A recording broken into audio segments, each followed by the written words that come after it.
একটা সরোবর ছিল, সেই সরোবর ঋতুমান বলে একটা সরোবর, সেখানে এই সমস্ত আছে, এত কিছু রাজহংস ঘুরছে, অনেক কিছু।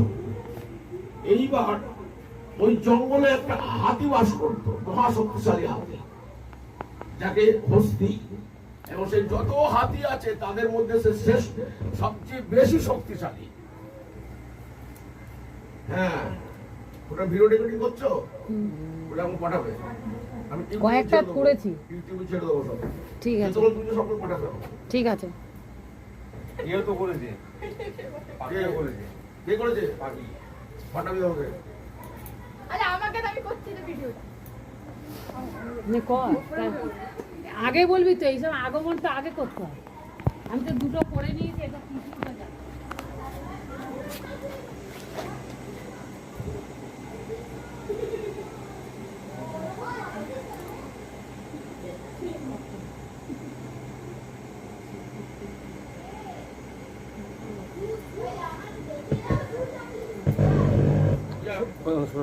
সমস্ত হিংস্র জন্তুদের মধ্যে সে ছিল সবচেয়ে বেশি গজেন্দ্র।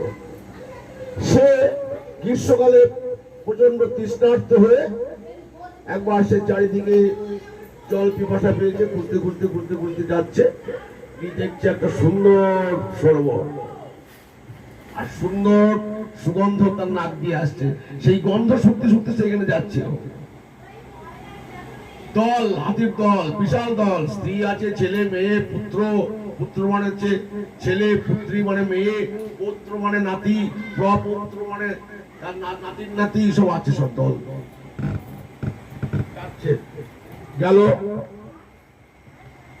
এইবার সব দল নামিয়ে দিয়েছে সেই সরোবর, সব দল নেমে গেছে। এইবার গোলাপ ফুল টুল যা আছে সব তোলপাড় করছে। বাবা জল ক্ষীর কামি খায়, খেয়ে চলে যায়, সে মনের আনন্দে সেখানে তোলপাড় করছে। একেবারে জল কেলি যাকে বলে, সেই জায়গাটা ভয়ঙ্কর অবস্থা করে ফেলেছে।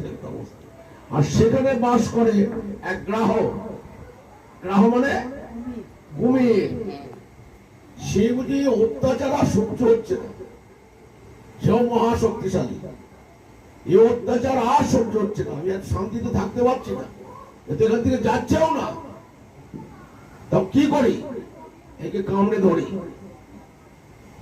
তখন সেই কুমির, সেই গজেন্দ্র মানে গজেদের যে ইন্দ্র, তার নাম গজেন্দ্র, মানে গজেন্দ্র রাজা যে, তার পা কামড়ে ধরেছে, ভয়ঙ্কর কামড়।